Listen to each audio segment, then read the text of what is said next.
Baba, katika jina la Yesu, tunasema asante Bwana Yesu kwa ajili ya wakati mwema ambao tuko mbele zako tena kulizungumza neno lako. Naomba kamati kinywa changu kuzungumza neno lako.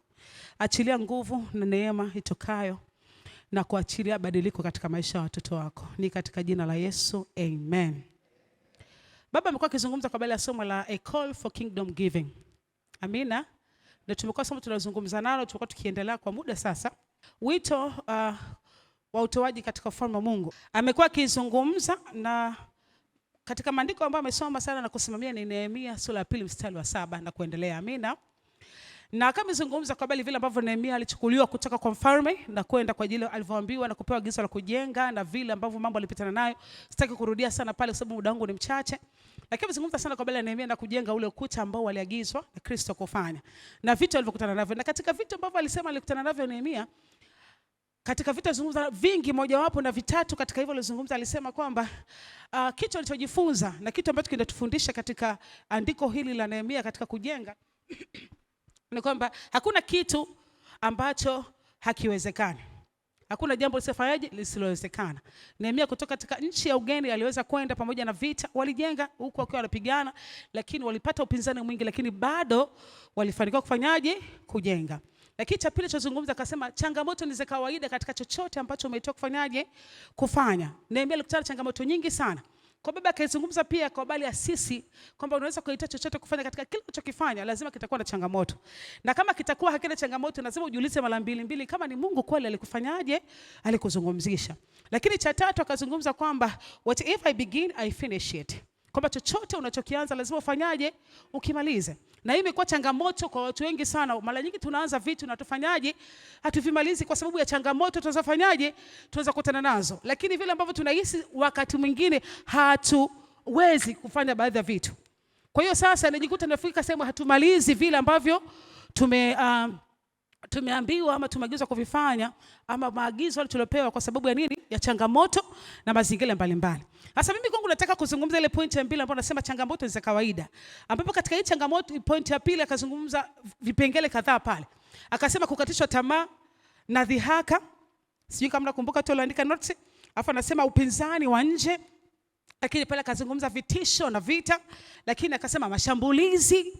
Hiyo ni katika changamoto. Akasema kukatishwa tamaa na dhihaka, upinzani wa nje, vitisho na vita, mashambulizi, internal discouragement and fatigue. Kwamba ile kukata tamaa ndani wewe mwenyewe, kukata tamaa kuona nimechoka, sio niache, sio nifanyeje. Hiyo discouragement ya ndani internal, na fatigue ni ule uchovu wa kupitiliza. Tunasema burning out. Yaani kwamba umechoka, umefika mwisho, burning out. Alafu anasema uchovu na ile kusikia kutokuweza kuendelea zaidi. Anasema ni jambo la kawaida katika maisha. Alafu pia kingine akasema political pressure.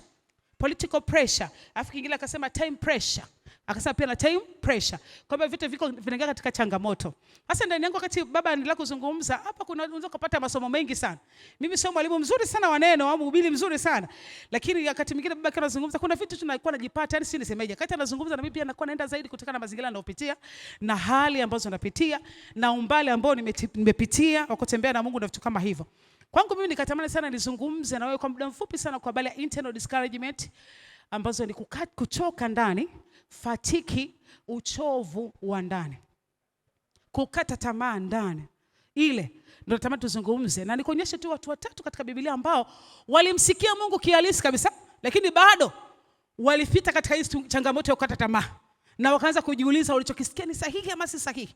Na ni watu ambao tumekuwa tukiwasoma kila siku na kujifunza kwao kila siku. Na wakati mwingine tunaona kama ni kawaida, lakini nikwambie kitu, hizi situation kila mmoja zinamkuta. Awe mchungaji, awe kiongozi, awe mshirika wa kawaida, awe mtoto. Yaani kuna kukata tamaa, kuna kuchoka, kuna kuvunjika moyo, kuna kusikia siwezi, nimechoka, yani niishi hapa. Lakini cha ajabu ni kwamba neema ya Mungu ni kubwa sana mara zote kutusaidia. Amina. Amina. Amina. Bwana Yesu asifiwe. Naomba tufungue katika Mathayo sura ya 14. Mathayo sura ya 14. Tutaanza kumwangalia mtu wa kwanza ambaye tunajifunza kwake. Na hata baba amezungumza sana kwa habari yake. Nafikiri na Pastor Mariam kilopita pia alizungumza kwa habari yake. Tunajifunza kwa habari ya Petro. Hii ni neno la Mungu ambalo tunalifahamu sana, tupokuwa tukilisikia mara kadhaa. Tunajifunza kwamba habari za Petro. Pale ambapo aliambiwa na Yesu kwamba apite juu ya maji, atembee juu ya maji. Tunazungumzaga, nikwambia kitu kile tunaisoma kwa kawaida sana, lakini ndani yangu ilikuja tofauti sana. Roho Mtakatifu anisaidie kuonyesha vile ambavyo mimi nilielewa. Amina. Amina. Katika Mathayo sura ya 14 mstari wa 22 tutaenda taratibu mpaka mstari wa 32. Anasema mara akawalazimisha. Mstari wa 22 anasema mara akawalazimisha wanafunzi wake wapande chomboni. Natamani ushike neno akawalazimisha. Ni nani huyu? Ni Yesu. Anawalazimisha wanafunzi wake wapande chomboni na kutangulia mbele yake kwenda ng'ambo. Yaani Yesu anawalazimisha. Ina maana walikuwa wanagoma kumwacha. Inawezekana ilikuwa discussion inaendelea pale. Sasa Yesu utakujaje? Chombo tunacho hiki kimoja. Sisi tunaendaje afu wewe unakujaje? Yaani hapa kulazimisha ina maana kulikuwa kuna ubishani ambao unaendelea. Wanauliza wanafunzi wanajiuliza, chombo ni kimoja. Sisi tunaondoka na chombo. Unatuambia twende. Wewe utakujaje? Akina anaambia nyinyi msemaje, fanyaje? Nendeni. Akasema akalazimisha wapande chomboni. Umeona hapo? Akawalazimisha wapande chomboni na kuwatanguliza mbele yake kwenda ng'ambo. Wakati yeye alipokuwa akiwaaga makutano. Ni kama vile leo tunamwacha baba hapa, fugali zote zipo. Lazima baba, vipi unabakije? Utakujaje? Si ndio? Sasa ndo hapo akina anatuambia nyinyi nendeni, mimi nitakuja. Unakujaje? Mimi nitakuja, nyinyi nendeni. Kwa anasema akabaki akiwaaga makutano.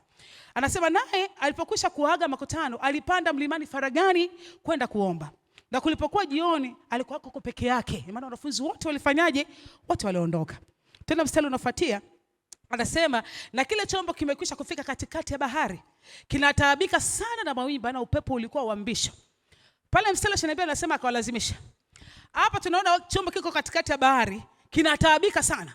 Si ndio? Tukumbuke kwamba Yesu ni Mungu na anajua kila kitu, si ndio? Kama alijua kwa nini aliwalazimisha waende. Tuendelee mbele tuone hapo.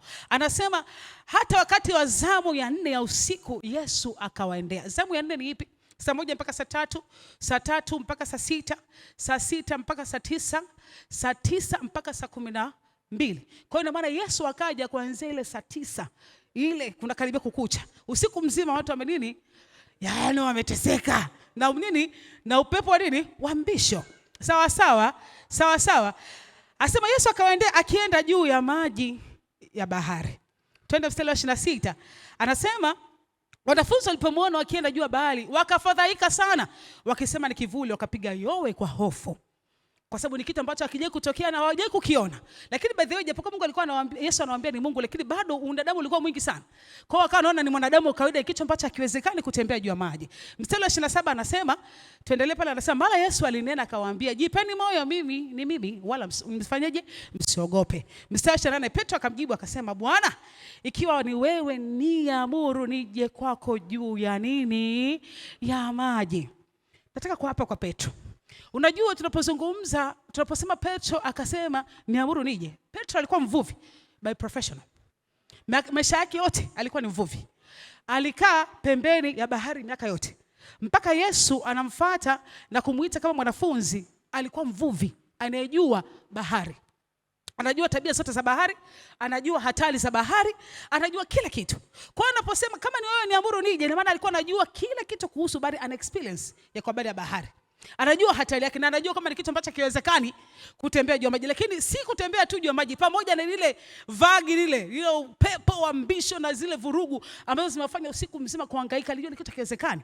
Lakini akasema kama ni wewe Bwana niamuru nifanyaje? Nije. Si ndio? Mstari wa 29 anaendelea anasema, twende hapo 29, akasema njoo. Petro akashuka chomboni akaenda kwa miguu juu ya maji ili kumwendea Yesu. Mstari wa 30 anasema lakini alipouona upepo akaogopa, akaanza kuzama, akapiga yowe akisema, Bwana niokoe. Unajua nini kilichomfanya Petro azame? Mwanzo kwa neno la Yesu akamwambia njoo, akaja. Lakini kilichomfanya azame ni experience. Kwamba mimi najua hii bahari haiwezekani. Mimi natembeaje juu ya maji, kitu ambacho hakiwezekani. Yaani ile experience ndio ikata kumfanya anafanyaje? Anazama. Kingine kilichomfanya Petro aanze kuzama ni hofu. Si kwamba kumsikia Mungu. Umeelewa? Amemsikia. Kwamba ikiwa ni wewe niambie. Kama ni wewe, kama vile ambavyo wewe Mungu amekuwa akikwambia, ikiwa wewe ni Mungu nipe ishara. Hii ndoa ni sahihi niingie. Mungu anakupa ishara, alafu kisha ingia. Unasema Bwana, ninazama. Umeshasahau kwamba yeye alikwambia fanyaje? Ingia. Kwa kilichomwangusha Petro si kwamba akumsikia Yesu, lakini sio kumsikia tu, alikuwa anamuona yuko juu ya maji bado amesimama. Kama anasema nikufuate, na maana alikuwa amesimama anamwambia njoo. Si ndio? Njoo. Jamani, maana kufuata nini? Si nimekaa hapa nakwambia Dennis njoo. Kwa nini maana nilikuwa nimesimama namwambia njoo. Sasa ameanza kupiga hatua, alafu anafika hapo mbele anasema anaanza kuzama. Experience. Watu wanasemaje kwa habari ya ndoa? Hakuna ndoa, hakuna upendo. Watu wanachana. Watu nini? Watu wanasemaje kuhusu biashara? Mambo ni magumu. Umemsikia vizuri Yesu akikwambia kwa habari ya biashara uliyoanza. Lakini kinachokuangusha ni experience ambayo unayo kwa habari ya biashara. Ulivyoona kaka yako alianza akaanguka, ulivyoona baba yako alianzisha biashara ikafanyaje, zile ndo zinakufanya unafanyaje, unakuwa na hofu na mashaka. Kwa hiyo kumsikia Mungu sio tatizo, ila changamoto utakayokutana nayo ni sauti ya ndani kukusemesha kwa habari ya experience unaoifahamu kwa habari ya jambo hilo. Hiyo ndio changamoto ambayo watu wengi wa Mungu tunafanyaje? Tunapitia. Sio watu wa Mungu, kila mmoja atapitia. Tunasema changamoto ni jambo la nini? La kawaida. Hizi sauti za ndani kukusemesha kwamba haiwezekani ni kawaida. Petro alikutana na changamoto akaanza kuzama. Kwa kilichomangusha Petro si kwamba akumsikia Mungu, nataka unoti hichi. Si kwamba kumsikia. Alimsikia Yesu. Na Yesu ndiye alolazimisha waende akijua kuna changamoto mbele, lakini alisema nendeni tangulieni. Lakini anasema Petro alipoangalia upepo, alipoangalia hali na mazingira anayopitia, akafanyaje? Akaanza kufanyaje? Akaanza kuzama. Kwa hofu, lakini kingine kilichomfanya azame ni nini? Ni experience. Amina. Amina. Amina. Pamoja na kuwa ni Yesu alimwambia kuwa chombo, watangulie na chombo, lakini bado mawimbi na upepo na mazingira yale yalimfanya Petro akafanyaje? Akachanganyikiwa, na hata wanafunzi pia wakafanyaje? Wakachanganyikiwa. Amina. Bwana Yesu asifiwe. Bwana Yesu asifiwe. Lakini mtu wa pili ambaye natamani tumzungumze pia, ambaye tujifunze kutoka kwake, ni Yohana Mbatizaji. Amina. Yohana Mbatizaji. Hapa tunaona katika Mathayo sura ya 3 mstari wa 11 mpaka 17. Mathayo sura ya 3 mstari wa 11 mpaka 17. Anasema kweli mimi nawabatiza, Yohana anasema hapa, kweli mimi nawabatiza kwa maji kwa ajili ya toba. Bali yeye hajaye nyuma yangu ana nguvu kuliko mimi, wala sistahili hata kuvichukua viatu vyake. Yeye atawabatiza kwa Roho Mtakatifu na kwa moto. Hapa Yohana anawaambia watu ambao walimfuata kwa ajili ya kwenda kufanyaje? Kubatizwa. Anawaambia kwamba mimi nabatiza kwa ubatizo wa toba, lakini anayekuja nyuma yangu yeye atawabatiza katika nini? Anasema atawabatiza katika Roho Mtakatifu na kwa moto. Ina maana Yohana tunafahamu alitumwa kutengeneza njia, si ndio? Anasema alikuwa anawaambia tubuni, tubuni, nyosheni njia zenu kwa sababu Yesu anafanyaje? Yesu anakuja. Anasema alipowaambia watu kwamba anayekuja atawabatiza kwa Roho na kwa Roho Mtakatifu na kwa moto, ina maana halijua kwamba kuna Yesu anafanyaje? Anakuja. Tuna mstari unafuatia wa 12. Anasema ambaye pepeto lake li mkononi mwake, naye atausafisha sana uwanda wake na kuikusanya ngano yake gharani, bali makapi atateketeza kwa moto usiozimika. Mstari wa 13 anasema wakati huo Yesu akaja kutoka Galilaya mpaka Yordani kwa Yohana ili abatizwe. Yesu akatoka kutoka Galilaya kuja kwa Yohana abatizwe. Lakini Yohana alitaka kumzuia, akisema mimi nahitaji kubatizwa na wewe, nawe waja kwangu? Ina maana Yohana alijua kwamba huyu ni Masihi. Tunakubaliana mpaka hapo kwamba Yohana alijua huyu ni Masihi, ndio maana akakataa. Kwanza anaanza kuzungumza anayekuja nyuma yangu, lakini anapomuona anasema kwamba mimi hapana, wewe mimi sipaswi kukubatiza. Mstari wa 15 anaendelea anasema Yesu akajibu akamwambia, kubali hivi sasa, kwa kuwa ndivyo itupatavyo kutimiza haki yote. Basi Yohana akafanyaje? Akakubali. Mstari wa 16. Naye Yesu alipokwisha kubatizwa, mara akapanda kutoka majini. Yaani akawa anapanda kutoka katika mto. Anasema tazama, mbingu zikafunuka, akamuona Roho wa Mungu akishuka kama ua akija juu yake. Huyu aliyemuona Roho wa Mungu akishuka kuja juu ya Yesu ni Yohana. Ndio maana anasema hivi, akamuona Roho wa Mungu akishuka, maana Yesu anapanda, Yohana anamwangalia Yesu akifanyaje? Akipanda. Kati anapanda, mbingu zikafanyaje? Zikafunguka, na Yohana akamuona Roho wa Bwana akishuka juu ya nani? Ya Yesu. Tukumbuke, anawaambia Yohana kuna anayekuja nyuma yangu. Yesu anakuja, anasema mimi sistahili kukubatiza. Yesu anamwambia lazima nipasa nitimize haki yake nibatize. Anambatiza, anaweza kubatiza, anapanda, mbingu zinafunguka. Anaona Roho wa Bwana anashuka juu yake. Twende mstari wa 17. Anasema natazama sauti kutoka mbinguni. Hii ni sauti sasa. Ina confirm. Anasema kutoka mbinguni ikisema huyu ni mwanangu mpendwa wangu ninayependezwa na nini? Naye. Sasa hii sauti sijui kama watoto alisikia, lakini Yohana Mbatizaji alifanyaje? Alisikia. Vitu vinne vya kushika. Anazungumza anayekuja nyuma yangu. Pili, amekuja anambia siwezi kubatiza maana alimfahamu ni Masihi. Tatu, mbingu zinafunguka anaona kwamba Roho anashuka juu yake. 4, sauti inathibitisha kwamba huyu ni mwana wa Mungu.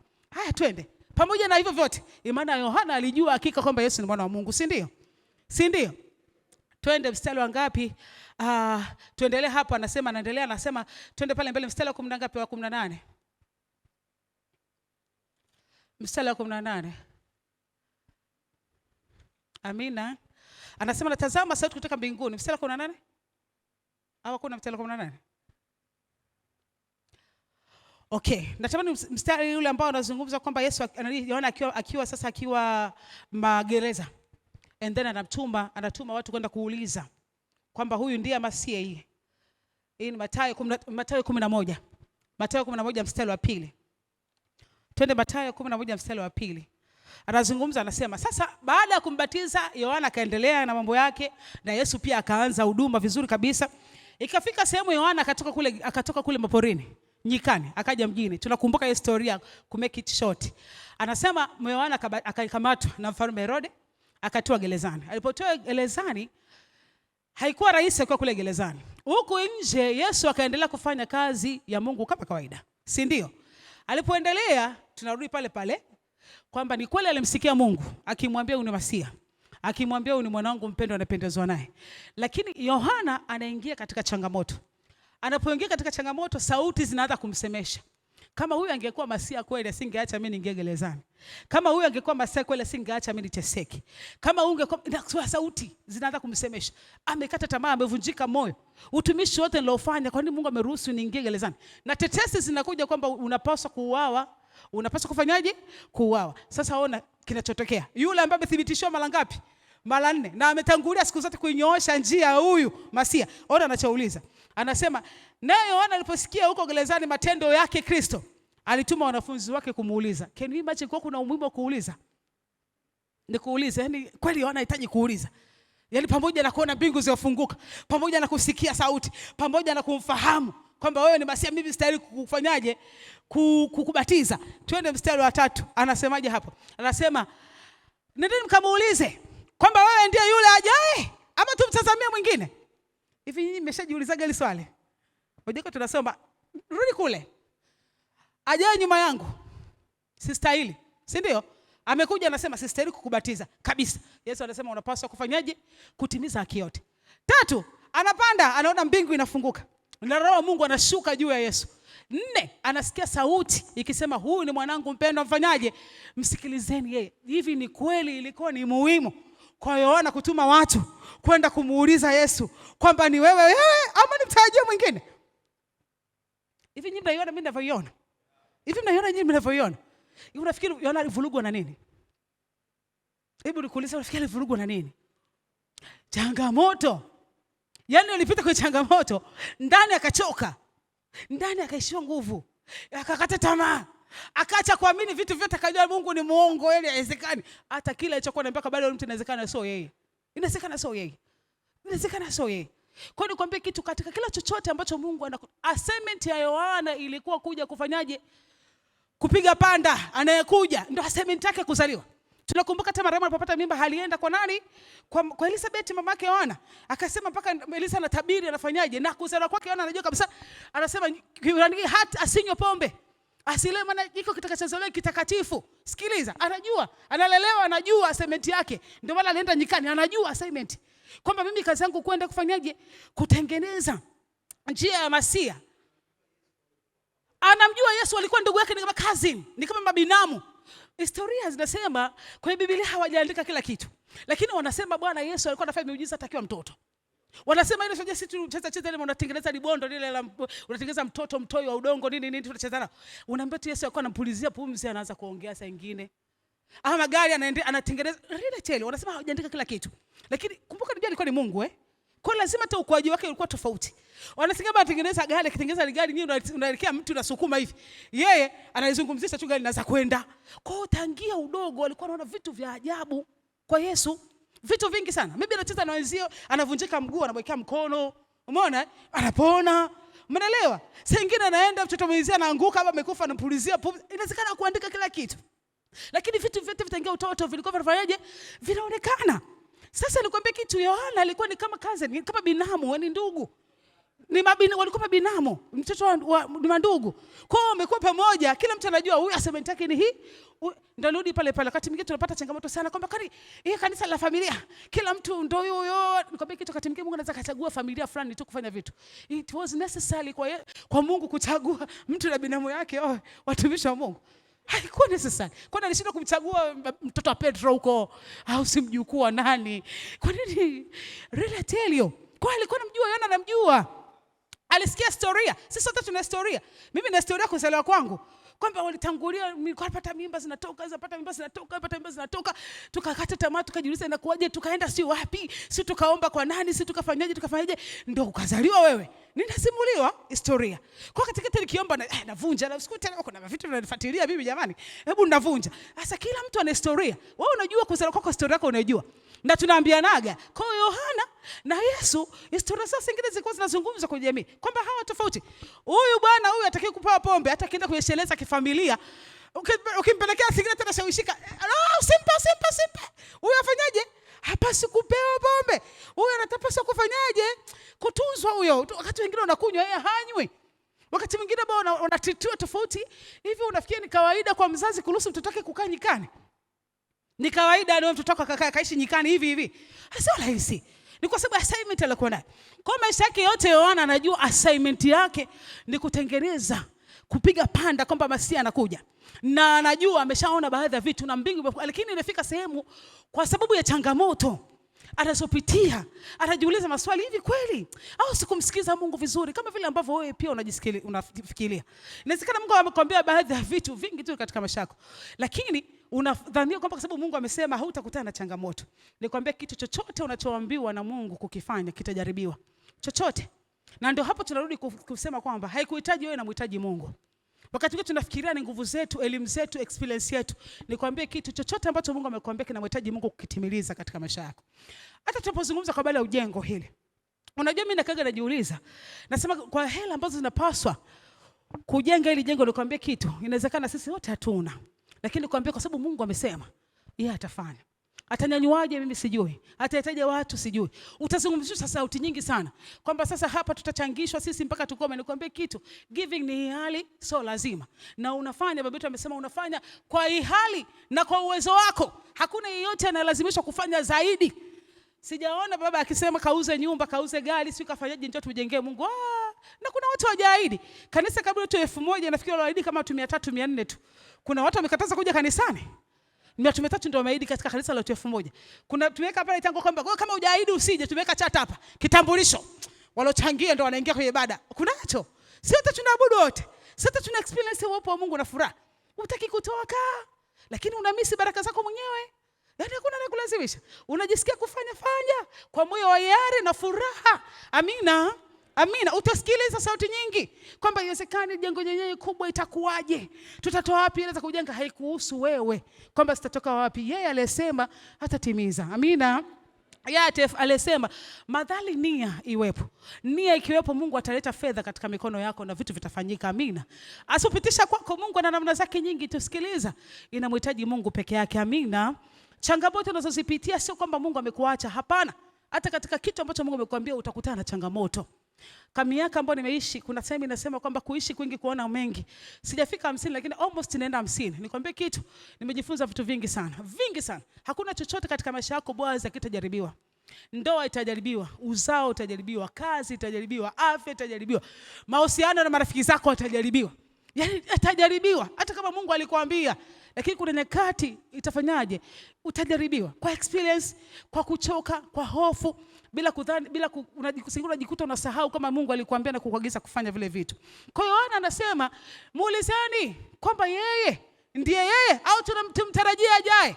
Kavurugwa na changamoto anazofanyaje? Anazopitia. Tena mstari wa 4. Asema Yesu akamjibu akamwambia, nendeni mkamweleze Yohana mlioyasikia na kuyaona. Mstari wa 5. Anasema vipofu wanapata kuona, viwete wanakwenda, wenye ukoma wanatakaswa, viziwi wanasikia, wafu wanafufuliwa, na masikini wanahubiriwa habari njema. Yaani nendeni mkamwambie.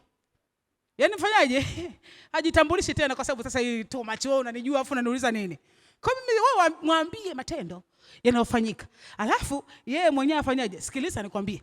Mimi kwa kujiongeza kwangu tu ninahisi Yohana angetuma watu akawaambia, mwambieni Yesu anisaidie aniokoe ninakufa.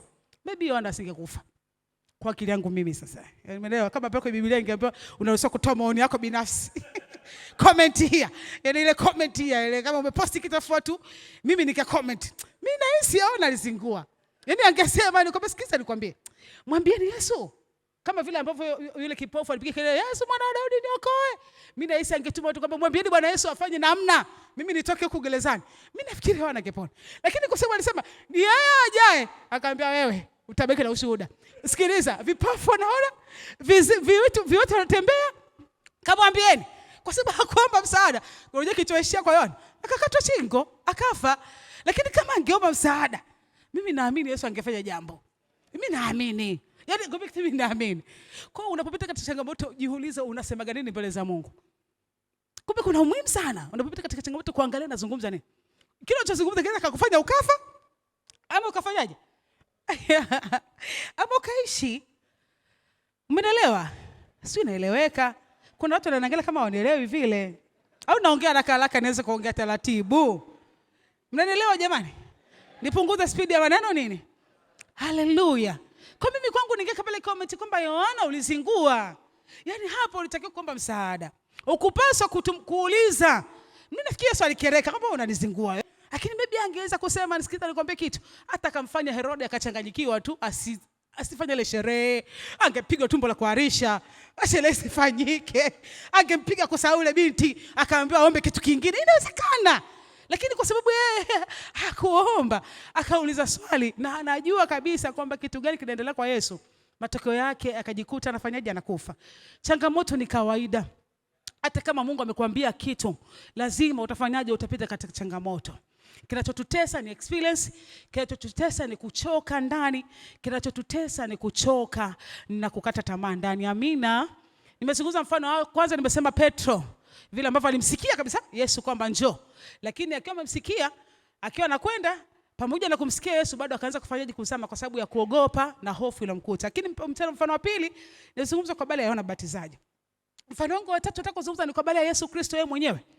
Tunafahamu kabisa tangia mwanzo kwamba neno la Mungu linasema kikao kikafanyika mbinguni kusema tumtume nani aende akafanyaje? Akaokoe watu na dhambi zao. Anasema hakuna yeyote aliyesimama kuweza kuvunja ule mwili isipokuwa Yesu pekee yake, akasema nitume mimi Bwana. Kwa halijua assignment vizuri sana. Na mpaka anakuja tunaona kabisa kwamba malaika anatumwa kwa Mariamu, si ndio? Kwamba anaenda kumwambia kwamba atapokea mimba kwa uwezo wa Roho Mtakatifu katika Mathayo sura ya kwanza mstari 18. Naomba nisisome kwa sababu ya muda. Mathayo sura ya kwanza mstari 18 mpaka 21. Anazungumza anasema vile ambavyo Bikira Mariamu alitokana na malaika na kuambiwa kwamba utapokea mimba kwa uwezo wa Roho Mtakatifu na utakachokizaa yeye atakayemzaa ataokoa watu na nini? Na dhambi zao. Tunafahamu hicho, si ndio? Sina sababu kwa sababu ni story ya Yesu kila tunaifahamu na tunaizungumza sana. Amina. Amina. Lakini tunaona pamoja na kwamba anajua, lakini nikwambie kitu, sio kujua tu. Yeye Yesu mwenyewe alikuwa ni Mungu. Tunafahamu hivyo. Ngapi anajua Yesu alikuwa ni Mungu? Alikuwa anajua kila kitu, anafahamu kila kitu, si ndio? Alikuwa anajua kila kitu. Na anajua kwa sababu kilichomfanya kuja duniani ni nini. Lakini tunaona katika Mathayo sura ya 26 mstari wa 36 mpaka mstari wa 36 mpaka 39 anasema Yesu akatoka akaenda mlimani kuomba, akawachukua kina Petro akaenda nao. Asa alipofika kule alikuwa akiomba kwa uchungu sana. Anasema alipokuwa akiomba maombi yake yalikuwa haya: ikiwezekana kikombe hiki kifanyaje? Ikiwezekana kikombe kifanyaje? Hivi kweli yani Yesu kabisa Mungu mzima. Hebu tujaribu kulifikiria tena hili. Yaani wewe unajua sasa kilichokufanya uzaliwe. Sasa kingemwepuka afu iweje yani? Hebu niambie Noel. Hebu niambie afu iweje? Yaani okay. Mungu kasikia maombi, nimekuachia au tena. Afu ingekwaje? Ndio nasema yani kwamba alifika sehemu hofu. Anajua kabisa anakokiendea kitu kinachoendea matusi. Vile atakapigwa, vile atadhalilishwa, alafu ni innocent, hana kosa lolote. Ubinadamu unanyanyuka ndani. Ubinadamu unanyanyuka anasema, Mungu ikiwezekana kikombe hichi kifanyaje? Kiniepuke. Anasema haleluya. Na kuomboleza mpaka machozi ya damu yakafanyaje? Jasho la damu likatoka katika mwili. Sasa kama kuna mtu ameshalia mpaka machozi, mpaka jasho la damu likatoka, sidhani. Yaani sidhani. Sidhani. Najua watu wanakojoaga damu kwa kuteswa, sio wanatapikaga damu, lakini jasho la damu. Hiyo ilikuwa very serious man. Very serious man. Hai. Unajua yeye. Ni watu wajua sasa tuchukaga poa ile neno la Mungu, lakini nikwambia kitu. That was very serious man. Jasho la damu. Daktari yuko hapa. Uosha kutana mgonjwa atoka jasho la damu. Nyinyi hata. Unajua katika tunasoma neno tunachukulia ni wewe bwana. That thing it was terrible. Kwa mbaya.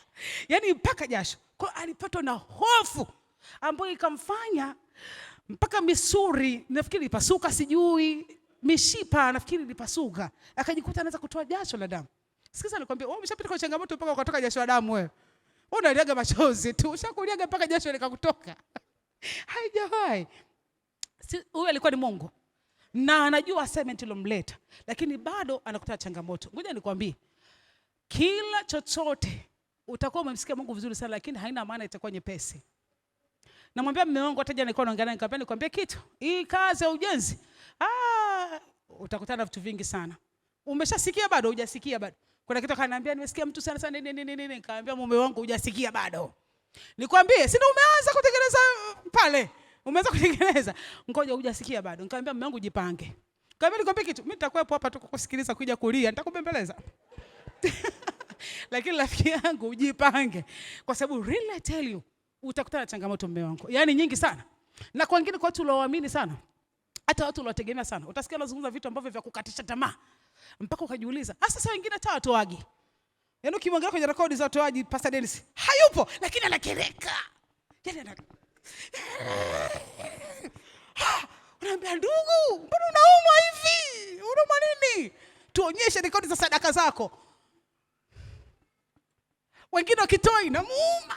Yaani unajua Pastor Dr. Ted anaumia. Unafikia atamani apewe yeye hizo hela. Sikiza nikwambie, Bishop utakutana nazo. Utasikia vitu vingi sana bakasha tamaa. So wewe tu hata washirika watu watakuja kukuuliza, hilo jengo lela nyingi sana, haiwezekani kujenga. Labda tungefanya hivi. Leta mawazo yako, usizungumze nje. Changamoto hii nazungumza kwa habari ya ujenzi, sio kwa bishop tu na viongozi, hata kwa washirika mtapata ataki, kutazamishwa. Mara nyingi mama wewe hujafanya. Lakini kama utasikia neno la Mungu alisema kwamba baba alisema kwamba tunapomjengea nyumba au Mungu, na sisi nyumba zetu katuo zinajengwa. Shetani akija hata kutazamisha hili, hata kutazamisha vile ambavyo utaingia hasara kujenga nyumba ya Mungu. Nikwambie kitu, kwa watu wa mataifa kujenga nyumba ya Mungu ni jambo la heshima kuliko maelezo. Lakini kwa watu wa Mungu sisi tumelogwa na nini? Watu akisikia ujenzi ndio wanakimbia kanisa, anaenda kule. Huo ni mwambie, huo ni umbumbumbu. Mwambie jana yako kama unakimbia kwa sababu ujenzi ni umbumbumbu. Mwambie asija kutokana, ninasema ukweli. Kwa sababu nikwambie kitu, hivi najua kuna watu wanajenga misikiti mtu mmoja. Unafahamu hicho? Na sio mtu mmoja. Wengi.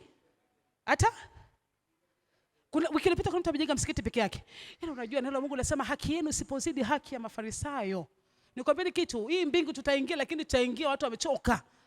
Really I tell you. Yaani baada wewe una cha kutoa, omba. Yaani kuliko kusema kitu, omba. Yaani omba, Mungu mimi sina cha kutoa. Ninaombea wale wengine ambao wana moyo wa kutoa, wafanyaje watoe. Ana mimi cha kutoa kuliko kusema inawezekane ila nyingi sana, bilioni zote hizi zitatoka wapi? Sikiliza kwambia kitu, zitatoka hapa hapa. Zitatoka hapa hapa. Kwa wale ambao wako tayari wameruhusu kupitishwa kama bomba. Wameruhusu tupeta zipite. Nikwambie kitu, baba anatuambia kila siku, bomba likipitisha maji alibaki kavu. Kuna vitu vitabaki katika maisha yako. Sikiliza nikwambie kitu, kupitia hili jengo kuna watu watakuwa mabilionea kupitia hili kanisa. Kupitia hili jengo. Really I tell you. Mtabaki kuwaita mafrimason watu. Kuna watu kupitia hili kanisa wanaendesha magari ambayo hamjawahi kuyaona huko duniani. Kuna watu kupitia hili kanisa ujenzi watajenga nyumba ambazo watu hamjawahi kuziona. Na wewe umekaa hapo ukilalamika tu, sitatoka wapi? Changamoto ni kawaida. Shetani atakutazamisha vile ambavyo hauna. Ashukuriwe Mungu. Mungu wa baba yetu Dickson, ambaye hajatokea kiwango cha kutoa. Amesema unachoweza kufanya. Mfuko mmoja shilingi ngapi bebe? 16,000 vya ngapi? Hata Destiny wangu ametoa mifuko 3. Destiny wangu ambaye nampa allowance 20,000 kila wiki.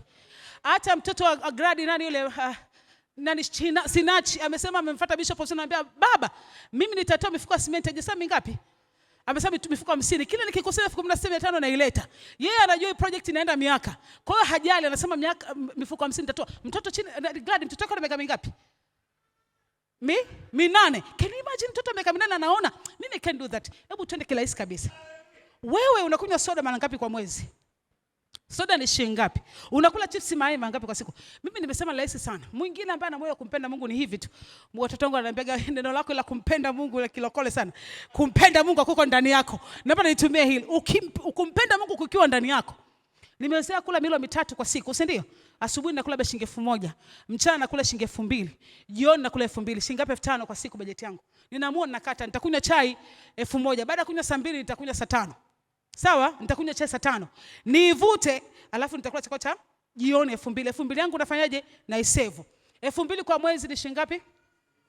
60,000. Mifuko mingapi ya simenti hiyo? Okay, nakula mara 2 kwa siku. Nakula mara 2 kwa siku. Naomba nakula saa 5, nakula na saa 12 jioni. Asubuhi sitakula. Nitakula saa 9 mchana. Baada ya kula saa 12 nitaivuta. Afu ile asubuhi nitaisave. Nikwambia kitu, nia ikiwepo. Mtu anakubaliwa kwa kila alichofanyaje alichonacho. Mpaka hapo nakutazamisha tu. Haya, unatengeneza nywele shilingi ngapi kwa mwezi?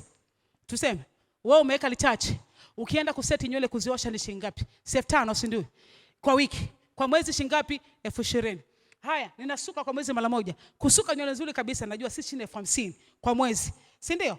Hiyo hela ukasema mimi nitafuka style ambayo itakaa muda mrefu kidogo. Afu hela nitatoa. Nikwambia kitu, hakuna mtu ambaye hawezi kutoa. Choyo ndio shida. Anasema tujilinde na nini? Na choyo. Watu wa choyo. Ni kweli wewe utende dhambi. Mtakatifu sana. Yaani wewe mtakatifu utende dhambi, lakini wewe ni mchoyo. Ni mchoyo. Na hii anasema jilinde na nini? Na choyo. Sikiliza, tunapojenga ile kanisa tujenge kanisa la Mtalitinya. Mtalitinya sasa hivi mmeonga na miaka 50. Akienda sana hapo baada ya muda fulani na staff. Tunakuwa na safari zetu kwenda Marekani miezi 3, Uingereza mwezi, Zanzibar wiki 3. Tutakula bata yani, by the way. Na sitaki tule bata kama mezeka. Nataka akiwa na nguvu. Kwa nini natamani staff bishop kama 65 hapo mume wangu. Ilikuwa na nguvu bado. Ile tukienda hata uweze kuogelea, uweze kuvaa bukta, sio unatembea unaenda kula raha, umeshazeeka. Yaani tuko tunaambia watoto juzi, tunaambia mkiolewa wote mkiondoka kila mwezi. Wiki tuna Zanzibar, mwezi unafuatia tunaenda Ujerumani, mwezi unafuatia. Nyinyi ndo matuzuia tunakaa hapa kila siku Moshi tunapigwa vumbi sisi. Kwa nini nawaambia? Kwa sababu baba ana project kila siku mpaka muda wa kwenda kupumzika. Sasa atastafu mapema. Alafu stafu ile kanisa atashika mtu mwingine. Maybe Dennis, maybe mtu mwingine atakayejuka hapo mbele. Anakuwa askofu mkuu. Umeelewa? Hapo sisi tunaendelea na maisha yetu. Sasa unapofanya au fanyi kama unafanya kwa Mtalitinya na mke wake na familia. Unafanya kama kwa Mungu. Lakini ile kanisa watoto wako ndio ile tutafunga ndoa pale kina anointing. Hapo wewe ndio utazikwa pale kwenye ibada. Sasa jamani, huyu mtumishi wa Mungu mkubwa sana. Lazima asizikwe kabla hajafikishwa kwenye kanisa. Tutakupigiza kwenye ule mjengo. Ule mjengo. Tunakuingiza unapigwa malaiti pale, huwa ya kutosha. Pigwa malaiti ya kutosha. Yaani watu wakija kwenye msiba wanasema, jambani hawa watu. Huyu mtu alikuwa anaheshimika sana. Can you imagine wewe umekufa unatoka kwenye kanisa kama hili jamani la mabati. Hata video kuchukua rekodi ni changamoto. Makameramani wanakwepa kule yani. Wanakwepa. Wanabaki tu pale kwenye jeneza na maua. Kwa sababu wanaona hii ni aibu. Kwa sababu ule mjengo tutaingizwa. Yaani heshima, huyu mtu alijenga ile kanisa jamani, lazima apelekwe kanisani. Lazima. Jana mbango kana ananiambia kusema, Elisa nikwambie kitu natamani. Lile kanisa likiisha, watu wote wanachangia nitaandika majina yao. Kwenye ile jengo nitaandika futa piga kitu fulani hivi. Yaani pale nitaweka kama kielelezo majina yao, watu wanachangia. Nitaandika majina yao, nitachola pale, nitaandikwa majina funga ni. Yaani mtu akifika ile kwenda kutembelea kanisa kubwa Moshi. Afa anaenda pale anakuta hata kama umekufa, kama Yesu hajarudi anakuta jina lako liko pale. How blessing. Yaani baraka gani? Watu wanalipia yani. Watu wanalipia hata kuandika majina kwenye mitaa. Can you imagine? Kwenye mitaa. Yaani unafanyaje? Yaani kama sisi pale tunapanga kubadilisha pale mtaa wetu, baada ya kusema uzungu tunataka kubadilisha tuandike Bishop Street. Hata kibidi kulipia tunataka tubadilisha huo mtaa. Can you imagine tunalipia? Sasa wewe unapewa fursa ya kufanya na hujapangiwa kipande. Nikwambie kitu. Kila jambo linakuta changamoto. Mtasikia sauti nyingi sana. Mtasemeshwa katika vitu vingi. Sisemi katika ujenzi tu. katika project unazozifanya, katika mambo unayofanya, katika huduma unayofanya, katika ndoa. Sikwambia kwamba kitu sio rahisi. Mimi na mwaka 23 kwenye ndoa sasa. Kuna nyakati unachoka unasikia hivi jamani, lakini kwamba kitu kesho ukiamka unaamka na nguvu mpya. Kuna wakati unachoka kwenye malezi, unasema mbona siwezi. Lakini kwamba unashangaa, kuna namna tu Mungu anakusaidia. Kuna wakati unachoka katika kampuni, unachoka, unasema Mungu ni mbona sikukusikia. Na kama tungekuwa tujamsikia Mungu kwa Bala Fountain Radio na Spring Institute, nikwambia kitu tungekuwa tumeshaviacha. Kesho tufanye tuendelee ni kwa sababu tulimsikia Mungu. Wewe umemsikia Mungu katika jambo gani? Japokuwa unapita katika changamoto, madhali ulimsikia Mungu, usiruhusu kuchoka, usiruhusu hofu katika maisha yako. Amina. Amina. Amina. Sijui naongea na nani, lakini inawezekana uko katika station ya kukata tamaa kabisa, kutaka kuacha kile unachokifanya. Nikwambie kitu, kama ulimsikia Mungu usiache. Neema ipo kukusaidia. Amina. Bwana Yesu asifiwe. Tumejifunza kwa watu watatu, si ndio? Tumejifunza wa kwanza nani? Wa pili? Wa tatu? Okay. Ninafanyaje sasa ninapopita katika vipindi vya kuchoka? Ninafanyaje ninapopita katika vipindi vya kuchoka? Hapa tutazungumza vitu vitatu tu. Cha kwanza, endelea kufanya kile ulichokisikia kutoka kwa Mungu. Endelea kufanya, usiache. Wengi ni vile ambavyo wanakata tamaa na kuchoka na kuacha. Sasa bwana, ngoja niache, nijaribu kingine.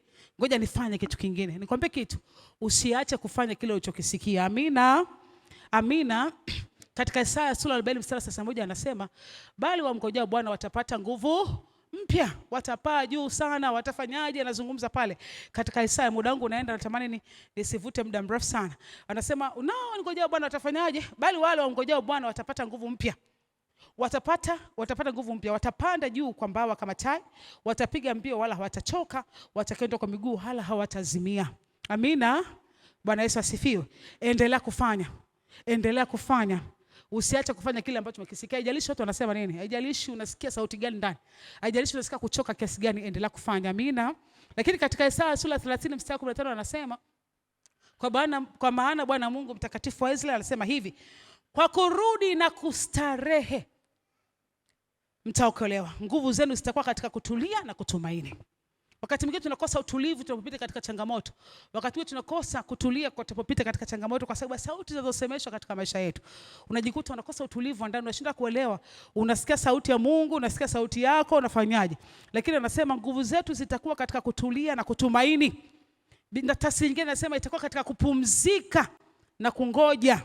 Kwa hiyo hebu tulia. Wakati mwingine ukisikia pressure nyingi, jipe muda, tulia. Sikiliza, tulia. Jamani, ninachosema kwa bali kila mmoja, hata kama unapika vitumbua, utajaribiwa katika ile eneo. Kwamba nimechoka, mbona sipati faida vile, lakini huwezi kujua kuna siku Mungu atakufanya, atakuwa surprise mkubwa tu sana. Kama ulimsikia Mungu, Mungu anafanya. Endelea kufanyaje? Kufanya kile ambacho Mungu amefanyaje, amekuambia kufanya. Usichoke. Kuchoka kuko, unaweza kusikia kuchoka, ukasikia kutakuendelea mara kadhaa itakukuta. Sikudanganye. Mara kadhaa itakukuta, lakini rudi katika kutulia na kutumaini. Amina. Lakini kitu cha pili cha kufanya nini? Acha kusikiliza watu wanasema nini. Acha kusikiliza watu wanasema nini. Nikwambie kitu. Nehemia kina Sanbalati tunamwambia, yani hapa tambua wakipanda kwenye ukuta wanauangusha. Lakini Nehemia akusikiliza kile ambacho watu wanafanyaje, wanasema. Ngoja nikwambie, jaribu kubwa sana utakutana nalo katika chochote unachokifanya ni maneno ya watu. Sana, watakwambia vitu vingi sana. Vingi sana vya kuonyesha vile ambavyo huwezi. Kwa kukwambia experience zao. Na watu wengi wanaacha kufanya vitu vile ambavyo Mungu amemwambia kwa sababu ya kusikiliza opinion za watu. Ndugu, marafiki, watu wanatuzunguka wanasema nini? Sikiza nikwambia, ukisikiliza maneno ya watu utakata tamaa. Nilichojifunza, neno la Mungu linasema hivi, Mungu anasema siwezi kushindana na mwanadamu. Mara zote anazowaza ni uovu tu. Nikwambie kitu, watu wanawaza uovu na kushindwa kuliko kufaulu. Na watu wanakatisha tamaa kuliko chochote. Nilichogundua, watu wengi hawapendi mafanikio ya watu. Hicho ndio nimegundua. Yaani wewe kama unafurahia watu, yani wewe mtakatifu sana. Wengi na wengine wana jina la watu wa Mungu, wameokoka kabisa lakini hawataki. Yaani hawataki mtu afanikiwe. Ukiona unafanikiwa unaumia. Kama uko hapa na ukiona mtu anafanikiwa unaumia, mwambie Mungu akusaidie. Hiyo sio roho nzuri. Hiyo ni roho ya shetani. Kabisa. Nikwambie kitu, na wengi mbaya sana ni wengi watu wa Mungu. Wana hii spirit. Mambo mengine wameshinda, hawana shida, lakini kwenye hii spirit wakiona vitu vinaenda, afu na uchawi ule wa kiroho. Mtu yani mpaka anafika sehemu, mimi nachukia kitu kimoja, nimekulia kwenye kanisa la Pentecoste. Kule niko kulia, watu mamangu yuko hapa shahidi. Watu wanashuhudia vitu vizito sana. Na wakishuhudia watu wana celebrate. Wanasema jamani Mungu amefanya. Uibadikisha. Jamani Mungu na mimi nitendee. Vile kutendea. Mungu atendee. Mama hapa Kilimanjaro. Ukisema vitu vyako wewe. Ndugu. Ukitoka. Kwa hiyo ulikuwa unajisifia. Kwa hiyo umesema nini? Kwa hiyo yani utatoka unaanza kusikia hukumu tena. Kwa nini nimesema? Kwa nini nimefunguka? Hivi kwa nini? Na wengine wanaanza tuone itakuwaje. Mpaka kile kitu akifanikiwi. Huu ni uchawi. Ni uchawi. Kwa mtu anabaki, kuna watu wanafanya mambo makubwa hapa kanisani. Nikwambie kitu, mimi naombaga na watu. Mungu anawatendea mambo. Akija kushuhudia hapa mpaka natamani nimshike. Mwambie hivi, wewe. Mbona usemi hivi hata nimtingise hivi? Amwage vitu, lakini anaogopa, ninamwelewa. Akisema kila kitu, wewe pale hamna lolote. Hakuna kile. Mpaka anaogopa kushuhudia vile vitu alivyofanya. Nikwambie kitu, shuhuda zinajenga. Unajua tunapokuja kanisani mwingine na jambo lake anapitia jambo kubwa sana. Unaposimama kushuhudia kile Mungu alikufanyia unanyanyua imani yake. Kuendelea kumbe Mungu pia atanifanyia. Kumbe Mungu anatenda. Watu wanashuhuda hapo wamekalia nazo kwenye viti, nikwambia ukweli. Mnataka kusema hapa vitu havifanyiki, nikwambia watu wana mambo. Mungu amefanya katika maisha ya ajabu. Lakini anaogopa kusema. Akisema tu akitoka kule nje anashambuliwa. Kwa hiyo unataka nini? Kwa hiyo ulikuwa unataka sifa. Kwa hiyo ulikuwa unafanyaje? Kwa mtu anasema ngoja nikae mpaka litokee, likishaisha ndio nitakuja kusema. Si mpango wa Mungu. Kuna mtu alikuja hapa anatamani kusikia kitu ambacho kitamuinua. Alafu ukizungumza anasema wow, kumbe Mungu anafanya. Kumbe Mungu anatenda. Mimi napata wakati mwingine mgumu na mume wangu, anasema mnahubiri afu atasema hawana kikao wanahubiri mambo yao. Wanazungumza mambo yao. Unajua wakati mwingine ndio ile ngoja nikwambie. Yaani ngoja siku tukupe lisaa ukae hapa. Afu hubiri mambo ya Yesu tu, hata na kwako usiingize hata moja tuone. Ni ngumu. Shuhuda lazima, nafikiri nikikwambia Mungu amenibariki kitu fulani ninaringa. Ila wanazungumza wanaweka mambo yao wazi. Mimi nitayaweka. Mungu akinifanyia mimi sisi kunyamaza. Mimi ninaongea. Yaani kama ninawashwa hivi, ninawashwa. Yaani nawashwa yani. Yaani utanijua tu yani. Ukiwa na hela utanijua Noeli. Yaani kama nawashwa vile, ujaluo nao ni shida. Pray God tumeenda naye kwenye msiba au jaluoni. Mpaka anasema sasa hivi Yesu Mchaga yeye Mjaluo. Bwana wa sisi kwetu bwana. Kwanza tunakula vizuri. Pray God anajua. Tunakula bila limit. Yaani nani nifa shahidi, nifa nikule mpaka kachoka. Nifa nikule mpaka kachoka, hivi vyakula vinaletwa, makuku yanaletwa, makamongo yanaletwa, hivi vitu vinaletwa kila dakika, watu ambao vyakula wanaleta. Watu alafu sasa msiba wetu sisi. Nyinyi kwetu mnakaa mnapaka lipstick na nani nyeusi mnabaki. Sisi kule tunalia huko tunacheza. Ndifa aliona. Pray God tunaweka muziki. Watu wanacheza kabisa mpaka mfiwa. Tunacheza. Tunarudi kwa mkitona hapo tunalia tunacheza. Jamani sio kwamba asili yetu. Yaani kwenye msiba. Nifa alishangaa mke wa kakaangu mjane ameshikwa anazunguka uwanja mzima anacheza. Na maiti iko hapo. Wanacheza. Ndio sisi kwetu. Tunacheza tu. Tunafurahi tu. Tupo tu. Kaburi hapo zamani nilikuwa tunazika mbele ya nyumba. Kwa hiyo tukishazika tunacheza muziki mpaka kaburi linapotea hapo. Si ndio mama? Ndio asili yetu. Niko mpaka siku kaburi linazikwa kama baba ya nyumba kifo unazikwa nyumba ya mlango hapo. Alafu alijengwi. Kwa hiyo udongo ule watu wanacheza muziki mpaka linashindiliwa linafanyaje? Linapotea hapo. Sasa huyo mtu kinileta kanisani kama hapa mimi na wewe mimi Mchaga na wewe tofauti sana kacha zetu. Umeshaelewa? Sisi tunaongea. Nifa na nani wameona? Kwenye msiba wanaongea uchungu wote. Unajua wewe fulani. Sikiliza, kuna watu mamia kwenye msiba. Ulinikwaza. Ulitaka uchifu na sio sehemu yako. Acha kugombea uchifu. Mwingine anakuja anasema, "Wewe mbunge wewe." Yaani wanaambia nini kwenye msiba ina unaongea kweli. Hasa wakati mwingine nikisimama nikiongea vitu sasa huyu mwanamke analopokaga jamani wasili ujaruo ndio shida. Shida. Yaani nikiona hivi mimi nasikia kuongea tu nikwambie tu tutengeneze. Afu tukishatengeneza nimemaliza. Yaani sisi nikishaongea na nimefanyaje? Hatuna vitu. Afu kacha wengine aongei lakini amekuwekea. Nikwambie kitu utakufa na pressure. Ongea. Ongea. Nikwambia unataka kuishi maisha marefu? Ongea. Unataka kuwa na furaha? Ongea. Usiruhusu ukae kimya. Ongea. Amina. Kwa usisikilize, acha kusikiliza. Watu watasema vingi kwa bali ya kampuni, watasema vitu kwa bali ya nini. Nikwambia kitu kama ingekuwa kusikiza watu wameshajiapiza. Kwamba hiyo fountain ndio inakufa. Hiyo spring institute inafungwa. Unasikia neno mpaka unasikia kuzimia ndani. Lakini nikwambia kutokumbuka Mungu alinizungumzisha. Nikiwa nimeajiriwa miaka 7 nikimwomba Mungu kwa habari ya ongezeko la mshahara Mungu aliniambia ananipa. sehemu ambayo ataniinua. Naambia kama Mungu ulisema, hakuna, sikati tamaa hapa. Ile cha tatu alichosema, we finish, we begin and we finish. Tumeanza na tutamaliza.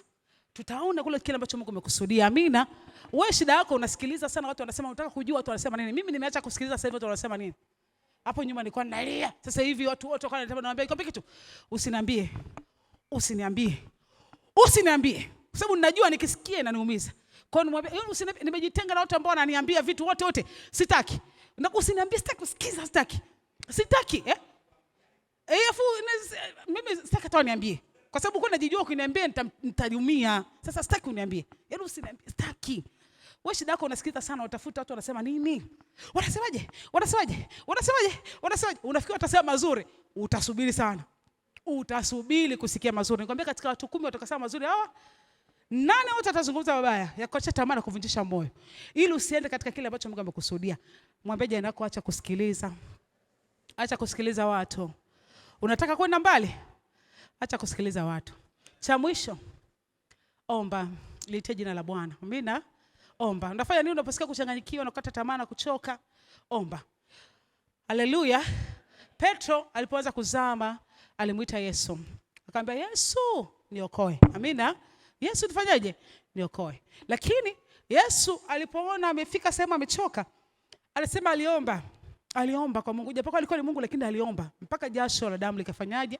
Likatoka. Watu wengi, cha kwanza kitachachambuliwa unapopita katika changamoto ni moyo wako wa ibada. Cha kwanza, ukikata tamaa kuvunjika moyo, cha kwanza kitachachambuliwa ni moyo wako wa ibada. Unasikia, mimi siendi Bwana. Mimi siwezi kuomba Bwana. Mimi siwezi kusoma neno. Nikwambie kitu, hivyo vitu vitatu vitashambuliwa. Kuhudhuria ibada, maombi, kusoma neno. Ndio vitu ambavyo vitashambuliwa. Kwa sababu shetani anajua, hivi ndio sehemu ambayo utapata nguvu. Katika vitu vitatu. Ukija kwenye ibada, kuna neno litazungumzwa ambalo litachela uzima katika maisha yako. Ukiingia kuomba utatiwa nguvu na Roho Mtakatifu. Ukisoma neno utakutana neno la saa kwa ajili ya maisha yako. Kwa anachofanya unaona kama vile vitu vyote ni uongo. Kwamba mimi sielewi, hata nikisoma neno sielewi. Hata nguvu kwenda ibadani sina. Hata kuomba mimi siwezi. Nikwambie kitu. Hivyo ndio vitu ambavyo vitafanyaje? Vitashambuliwa katika maisha yote ya Mkristo. Kuomba, kusoma neno na kufanyaje na kuja kwenye ibada. Kwa hiyo nikwambie kitu, haijalishi unapita wapi, usiruhusu ukashindwa kuomba hata kwa kuzungumza maneno.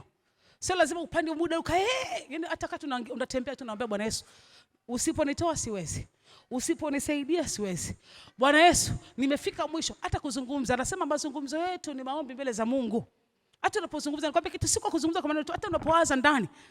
Anasema tunapowaza ndani, yeye anasikia kama ni sala na kama maongezi mbele za Mungu. Kwa hiyo ujifunze kuongea tu, mwambie Bwana Yesu siwezi. Yaani hapo usiponisaidia, uwezi kuongea, weka nyimbo za kuabudu. Sikiliza tu nyimbo za kuabudu, zungumze na wewe, zungumze na wewe kama wimbo ambao uko ndani yangu. Wiki nipata sehemu nilikuwa nikipindeni, nifika sema nini, yaani usinikuelezeje. Lakini ikaja tu ndani yangu wimbo, rafiki wa Yesu, wasema wimbo Bwana usehemu yangu. Na nikaanza kuimba kati na nyosha. Nafikiri mume wangu alinisikia. Nikaanza kuimba Bwana usehemu yangu, rafiki yangu wewe. Katika safari yangu nitatembea na wewe. Pamoja na wewe, ukaanza kuwa tofauti, nikaanza kushangaa naona kama asikia machozi yanatoka. Pamoja na wewe nitatembea na wewe. Niongoze safarini, mbele unichukue. Mlangoni mwa mbinguni niingie na wewe. Mahali hapa sikutaka ili niheshimiwe. Na nikute mashaka sawa sawa na wewe. Pamoja na wewe. Katika safari yangu nifanyaje? Nitatembea na wewe. Unapokuwa ukiimba, unapokuwa ukizungumza, kuna namna tu. Unasikia wimbo ulikuwa kawaida. Nikwambie kitu, hizi nyimbo tunazozimba sio za kawaida. Unashangaa kuna kitu kinaanza, kumbe akiwa na mimi itakuwa sawa. Akiwa na mimi dhoruba itatulia. Akiwa na mimi nitatiwa nguvu. Akiwa na mimi nitakuwa salama. Akiwa na mimi sitaangamizwa. Akiwa na mimi niko salama. Unashangaa tu na feel ile kufunikwa, una feel ile uwepo, una feel unashangaa yaani si nikuelezeje? Mimi sijui, I don't know. Si nikuelezeje, lakini nikwambia kitu, mimi nyimbo zinanihudumia sana kuliko chochote. Kwa unazungumza. Unaimba. Haijalishi unapita changamoto gani, haijalishi chochote unachokipitia. Kwa hiyo niseme tu kwamba changamoto zipo, utakutana nazo, lakini nikwambie kitu, kama utaendelea kuomba na kumwamini Mungu, nikwambie kitu, hakuna jambo lolote silowezekana katika Kristo. Amina. Bwana Yesu asifiwe. Bwana Yesu asifiwe. Bwana Yesu asifiwe. Wafilipi 4:30 anasema msijisumbue katika neno lolote, bali katika kila neno kwa kusali na kuomba pamoja na kushukuru haja zenu zijulikane na nani? na Mungu. Lakini katika Yeremia 32 mstari wa 7 anasema, tazama mimi Bwana Mungu wa wote wenye mwili, je, kuna neno lolote gumu nisiloliweza? Anasema kuna jambo lolote nisiloliweza. Lakini katika Yeremia ambayo tumeshika sana 33:3 anasema, niite nami nitafanyaje? Nitakuitikia nami nitakuonyesha mambo makubwa magumu usiofanyaje? Usioyajua. Lakini katika Zaburi 32 mstari anasema, nitakufundisha na kukuonyesha njia utakayoendea. Nitakushauri na jicho langu likifanyaje? Likikutazama. Likifanyaje? Likikutazama. Unapitia changamoto gani ambao umefika mwisho? Sikiza nikwambie kitu. Yesu yupo. Madhali ulimsikia, yeye ana neema ya kukubeba. Amina. Amina. Amina. Karibu baba. Mungu akubariki sana. Ninawapenda.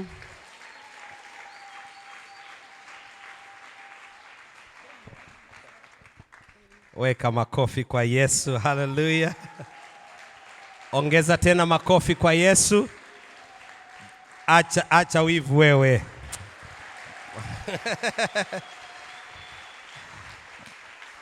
Bwana Yesu asifiwe sana. Mathayo 11:6 pale mama aliposema, Yohana anamwangalia Yesu, amekuwa pamoja naye, mimba zao wakati zimetungwa walijua wazazi. Elizabeth alijua mtoto anayekuja ni mtumishi wa Bwana na mimi nimebeba mtangulizi wake, na kwa sababu Mungu aliwaambia. Yohana aliambiwa hii habari, alijua na kila kitu. Lakini katika Mathayo 11:6 Yesu baada ya kumwambia viwete wanapona, watu wanafunguliwa na kila kitu, akasema, naye heri awaye yote asiyechukizwa nami. Ukisoma katika tafsiri nyingine anasema, heri yeyote yule asiyeacha kuniamini. Bwana Yesu asifiwe sana. Mara nyingi sana vinavyotuzuia, mama amevizungumza sana, kusikiliza maneno ya watu. Amezungumza sana kuto kujipa wakati wa utulivu, kuacha kuomba, kuanza kuzungumza kinyume. Wengi hapa nimewaambia habari za ujenzi. Watu wanachoangalia ni wingi wa fedha kuliko kile Mungu anaweza kufanya. Yaani watu wameiona fedha ina nguvu na ni kubwa kuliko ukubwa wa Mungu wao. Bwana Yesu asifiwe sana. Bwana asifiwe. Tedi nakwambia utaliona jengo linatokea. Nasema uamini usiamini, utaliona. Gabriel, utaliona. Mambo, kodoa macho hivi, utaliona. Gladi, Pastor, utaliona. Victor, utaliona.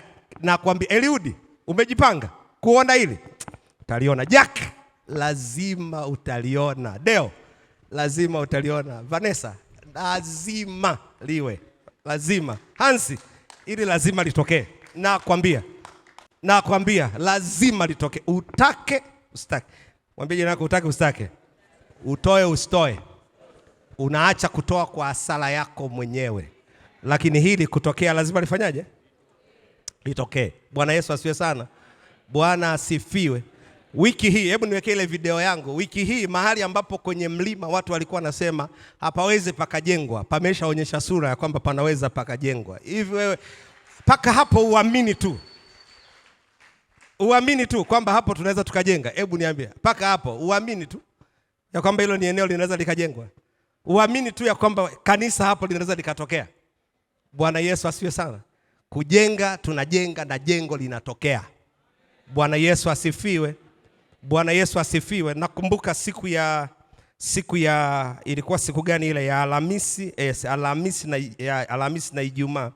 Nilikuwa pale nikifanya maombi. Nienda kwenye kona moja katikati ya miti ya pale, nikakaa kwa lisali moja na nikawa ninamwambia Mungu. Nilichokuwa namwambia Mungu, nilikuwa nimwambia Mungu nipe maneno ya kuisemesha ardhi hii. Na nikaanza kuisemesha ile ardhi. Nikamwambia sikiliza, haijalishi palikuwa panafanyiwa nini hapa. Sasa kubali tu jengo la Bwana lisimame hapa. Kubali tu. Nikamwambia kubali tu. Yaani wewe kubali tu. Hapa patakuwa ni Holy Land, mahali patakatifu, nchi ya Bwana. Ukipatazama panaonekana ni mahali pakame. Panapoonekana ni kwamba hakuna kitu chochote, na kuhakikishia nakupa miaka 3 mpaka 5 mahali pale utakuwa ukija na kukanyaga na kuzungumza, nguvu ya Mungu na mbingu itakuwa wazi. Nakwambia hapa Kilimanjaro, moja ya sehemu ambayo mbingu itakuwa wazi. Najua watu kwa miaka mingi sana mmekuwa mkienda Sango, na kutangazia miaka 2-3 inayokuja watu hawataenda Sango. Nilikuwa naiambia ile ardhi pale, hapa nataka niweke bustani ya maombi. Mahali ambapo mtu akiingia hapa, hujanielewa? Yaani wewe bado hujaelewa. Hujanielewa bado. Pale nitaweka bustani ya maombi ambayo ukiingia, utaingia asubuhi, utajishtukia imefika usiku, unajiuliza imefikaje. Sababu the power, the anointing, the grace utakayoikuta mahali pale itakuwa ni kubwa sana. Kwa hiyo mapema kuamini haya ninayozungumza, unajiingiza katika baraka hii. Anasema hivi katika Mithali sura ile ya 23 mstari wa 7, aonavyo mtu nafsini mwake. Wewe ona kushindwa, ila mimi naliona jengo. Bwana Yesu asifiwe sana. Kati ya vitu ambavyo nimeanza kuvishangaa sana ni watu ambao sio watu wa kanisa hili. Ananipigia simu ananiambia, baba, nina mchango hapa, ninao mchango wa kujenga, nifanyeje? Wiki hii iliyopita nilishangazwa sana. Baba mmoja huyu amekuwa akinifuatilia kwenye redio miaka yote. Anakumbuka mpaka ile ibada ule mtoko nilifanya na watoto, nikawapeleka pale Kilihome. Akasema hakuna kitu kiligusa moyo wangu kama siku ile nilipokusikia unawapeleka watoto Kilihome na kuzungumza nao. Kile kitu kilinishika moyo wangu, nikawa naomba tu Mungu mpatie huyu baba hela. Juzi amesikia habari ya ujenzi. Alikuwa ametenga kodi yake ya miezi 12, kodi ya nyumba. Akaniuliza, baba, uko wapi? Naomba namna ya kuifikisha hii kodi. Nikampa namba ya simu, nikampa akaunti ya benki, akahamisha kodi. Akaniambia neno hili. Akaniambia, sijui ninalipaje kodi mwisho wa mwezi huu, lakini nimesikia nikupatie kiasi hiki cha fedha ambacho nilikuwa nimekitenga kama kiasi changu cha kulipa kodi. Na wewe umekaa hapa kwenye kiti unasema haiwezekani. Endelea. Wewe endelea tu. Bwana Yesu asifiwe sana. Mungu aliniambia hivi, kitabu cha Isaya sura ya 60 na mstari wa 10, malango yako yatakuwa wazi daima ili watu kuleta utajiri wa mataifa. Ili kanisa linajengwa na ninyi kama sehemu ndogo tu, lakini litajengwa na mataifa kama sehemu kuu. Na nimemwambia mama, juzi nilikuwa namwambia, na hili jambo Mungu alinisemesha juzi nilipokuwa kwenye maombi.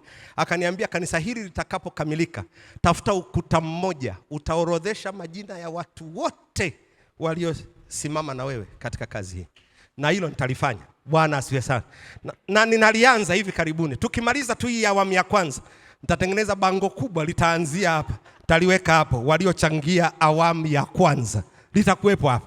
Tukimaliza tutakuja awamu ya pili, waliochangia awamu ya pili. Sitaweka viwango vya hela mlivyochangia, maana wengine mtaanza kupigana hapa. Bwana Yesu asifiwe sana. Ila majina yanakuhusu. Hebu mwambie jina lako, majina yanakuhusu. Na hiyo listi ninaiombea. Miongoni mwao nataka mabilionea wainuke. Oh, haleluya. Miongoni mwao nataka matajiri wainuke. Ili mtu akiinuka siku moja, wakati yuko kwenye piki ya utajiri wake, wakiuliza uliupata wapi, atawaambia twende Kilimanjaro. Alafu atakuja kwenye ukuta ule, atawaambia jina langu la ngapi pale? La 205. Hebu soma mahali pale. Alafu mtu anaona Dickson Mtalitija pale, anasema aha, utajiri wangu niliutoa kwenye kuipanda hii nyumba ya Bwana. Bwana huwa anasema hivi, kila kitu lazima kisababishwe kutokea. Utajiri wako hautakuja mpaka umeusababisha uweze kutokea. Na hii ni fursa ya kusababisha utajiri wako, hela yako, watu wako kuja katika maisha yako. Bwana Yesu asifiwe sana. Bwana asifiwe. Bwana asifiwe. You have never seen the grace that I carry. Haujaiona neema ambayo nimeibeba. Hamjaiona. Nasema hamjaiona nini? Neema ambayo huduma hii imebeba. Bwana asifiwe sana. Nimemwambia Bwana, kabla sijaondoka katika ulimwengu huu, nataka nifanye vitu katika huduma hii ambavyo vitaacha alama katika maisha yako, katika maisha ya watu, katika jina la Yesu. Ili majina yakiwa yanatajwa hapa duniani kabla hajatajwa mbinguni, hapa duniani, jina langu liwe miongoni mwa watu watakaotajwa ya kwamba waliacha alama katika taifa hili kwa ajili ya Mungu wao. Bwana asifiwe sana. Na jina langu litakapokuwa linatajwa, jina lako litatajwa pia. Kwa sababu wewe ndiye Haruni wangu. Wewe ndiye Huri wangu. Mtu ambaye unanishika mikono na kuniinua. na kusema Baba twende. Wewe ndio utaniambia Baba usinyamaze, Baba usipoe. Bwana Yesu asifiwe sana. Nakumbuka siku ya jana nilikuwa na shilingi 200,000 tu na niko site. Na nikaandika kwenye ujumbe wa Facebook wa dini wa WhatsApp. Nikawaambia kwenye magrupu ya kanisani, niko hapa ninahitaji zaidi ya 1,000,000 na kitu kwa sababu ile excavator ni shilingi 800,000. Mafuta ya excavator ni shilingi 500,000 na 20,000. Kulipa operator na magari yanayosomba udongo ni zaidi ya shilingi 1,000,000. Unaona ni zaidi ya 3,000,000. Nikamwambia Mungu nina 200,000 tu, lakini siweki silaha chini. Oh haleluya. Nasema siweki silaha chini, magari lazima yaingie site. Alafu Mungu akaniambia piga clip kidogo watupie watoto wangu, waambie hapo ndipo tumefikia na ninahitaji hela. Bwana asifiwe sana. Bwana asifiwe. Sijui mpaka leo unajiuliza nini kuiona kazi hii inatendeka na hujafanya chochote. Sijui ni nini kinaendelea kwako, lakini may God transform you. Mungu akusababishe uwe sababu ya kuhusika katika kazi hii. Bwana asifiwe sana. Bwana asifiwe. Sisemi haya kwa sababu nataka nikuhamasishe utoe. Sina nia hiyo. Kwa sababu hata kama nikikuhamasisha, kama moyo wako hujapenda kutoa, uwezo ukatoa.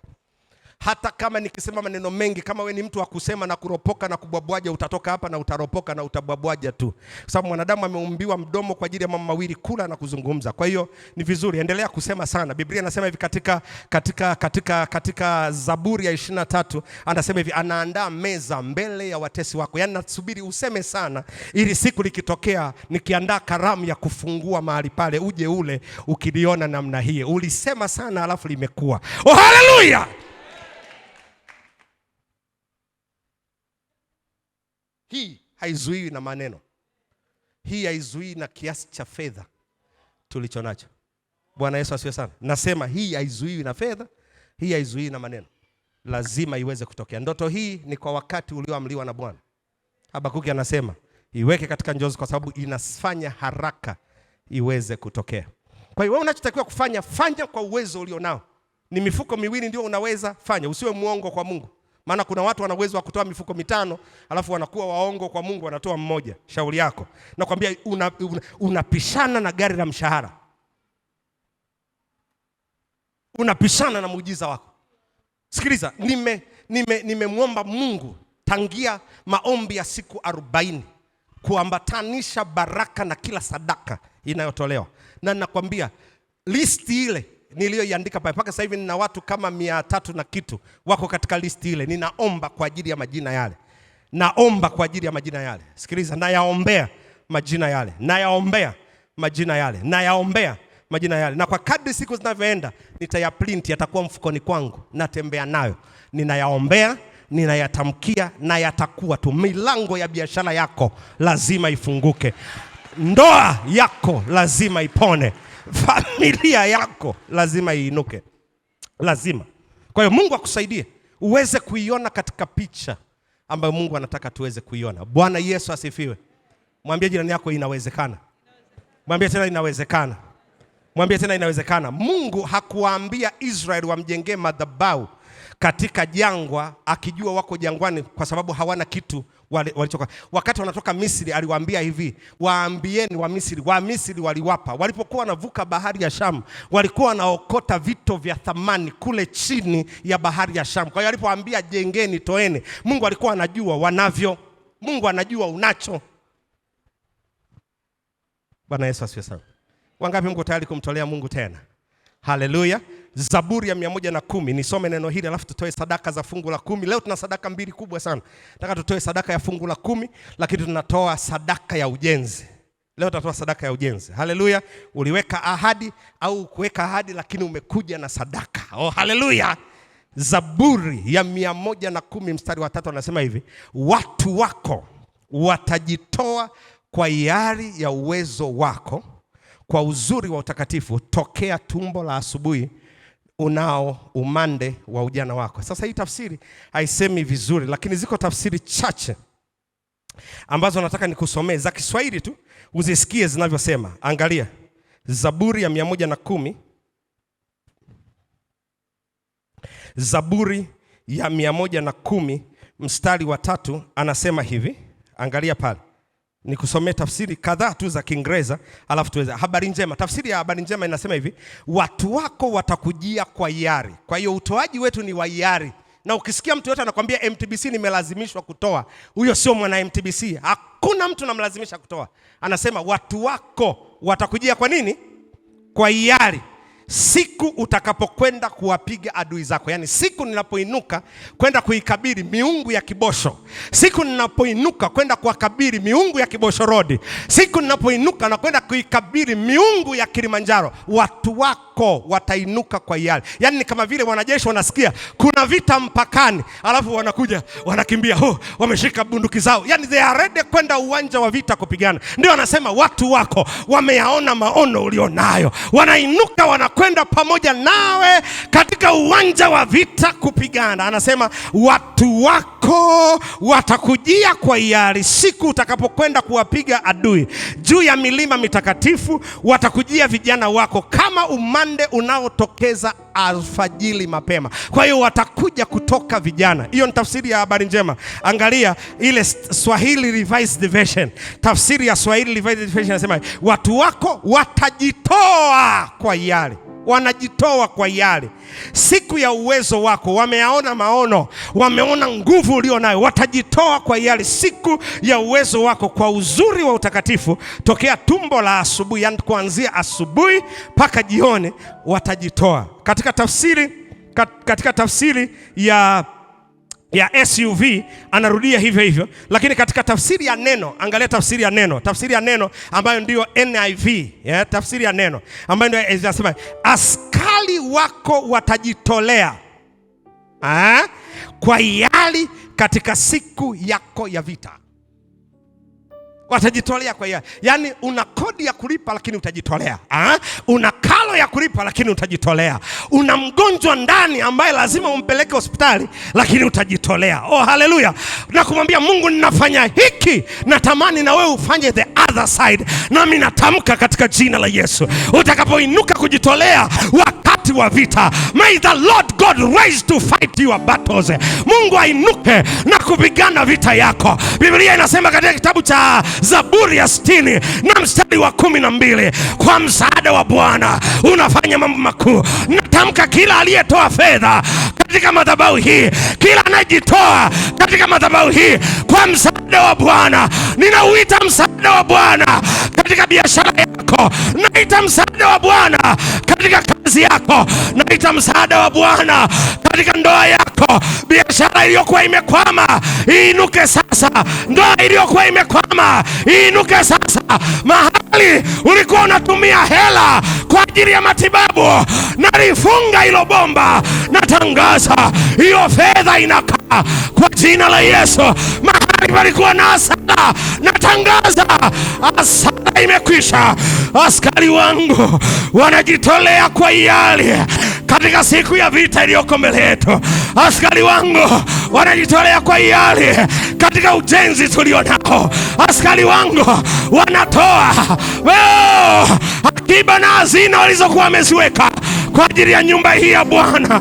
Anasema ukiwa umevikwa fahari ya utakatifu kutoka katika tumbo la mapambazuko, natangaza saa hii mapambazuko mapya katika maisha yako. Kilio ulichokuwa nacho kimedumu usiku kucha, lakini asubuhi ya leo Mungu analeta mapambazuko, anaileta alfajiri. Biashara imepita katika kipindi ambacho kinaonekana hakiwezekani, lakini nasema for your sacrifice, kwa dhabihu unaitoa katika madhabahu hii, natamka biashara ikaone uhai. Umekuwa ukisikia wito wa kwenda kwenye huduma kwa muda mrefu, lakini hali ya uchumi imekuwa inakuzuia. Ninatangaza katika jina la Yesu, as you continue sacrificing for this altar, unapoendelea kujitoa katika madhabahu hii, Mungu akainuke aifadhili huduma yako. Mungu akainuke ayafadhili maisha yako katika jina la Yesu Kristo. Na wewe ambaye ulikuwa na kinywa cha kukatisha tamaa watu, ninatangaza hii ya kwamba kinywa chako, maneno yako yanageuzwa na Bwana. Sifa ya Bwana inazaliwa katika kinywa chako.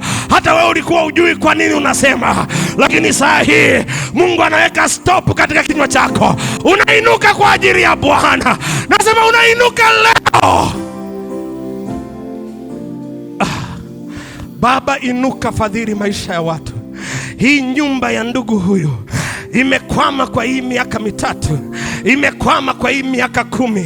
Mungu, hii nyumba inakamilika katika jina la Yesu.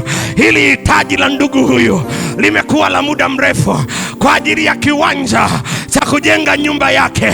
Anapojitoa na kujidhabihu kwa ajili ya nyumba hii, malaika wasaidizi kutoka katika kanisa hili ambao ulinituma ni watume siku ya Ijumaa, ninawatuma malaika hao, malaika wasaidizi katika maisha ya washirika wa kanisa hili. Paliposhindikana kupatikana kiwanja, malaika wasaidizi Gabrieli na kutuma, Mikaeli pale palipo na vita na kutuma, makerubi na watuma saa hii. Ninyi mliobeba utukufu wa Bwana, mwende katika maisha ya watoto hawa. Biblia inasema hao ni roho zilizotumwa kwa ajili ya watakatifu. Natuma malaika hawa katika ofisi yako, natuma malaika hawa katika kampuni yako, katika ofisi ile uliomba kazi. Natuma malaika hawa wakalete kazi, wakalete nyongeza ya mshahara, wakalete madeni unayodai ambayo yameshindikana kulipwa. Natangaza kwa jina la Yesu.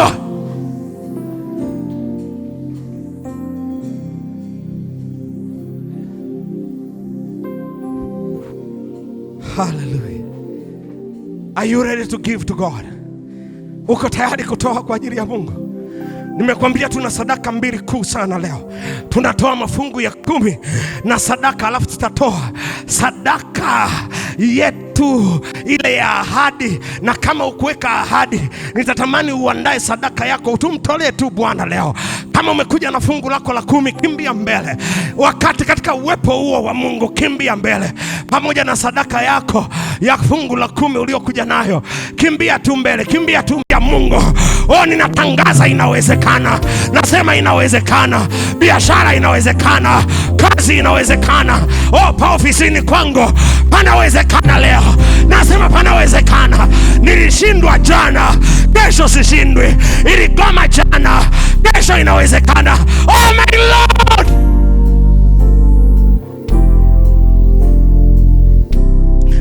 Wewe unanitazama kwa njia ya mtandao, this is the beautiful moment. Huu ni wakati wa furaha, wakati wa kumtolea Mungu wetu.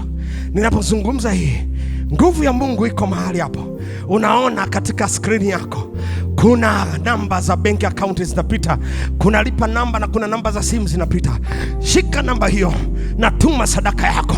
Nguvu ya Mungu iko mahali hapo. Wewe unayenifuatilia kwa njia ya redio, uweza wa Mungu uko mahali hapo. Nasema kuna mtu amelazwa katika kitanda cha hospitalini, anataka kufanyiwa operation. Nasikia Mungu akiniambia operation imefutwa kwa sababu ile pesa Mungu anaihitaji katika nyumba ya Bwana. Ninafuta your major operation. Naifuta leo. Naifuta. You are discharged. Karabasaka. Mungu wangu na Baba yangu, asante kwa ajili ya watoto hawa. Wameamua kuliamini neno lako na wako katika madhabahu hii. Wanatoa si kwa sababu ya ushawishi niliouachilia, lakini wanatoa kwa sababu they believe in the power of giving. Wanaamini katika nguvu ya utoaji. Baba, ninawaombea katika jina la Yesu. Kila palipokuwa pamekwama leo hii, nabii wa Bwana amezungumza, pamekuamuka. Nazungumza neno la kinabii, a prophetic word ambalo linafungua mlango. Bariki watoto wako Bwana katika jina la Yesu Kristo. Asante kwa kila anayekutolea fungu la 10, na asante kwa kila anayekutolea dhabihu na sadaka leo katika jina la Yesu Kristo.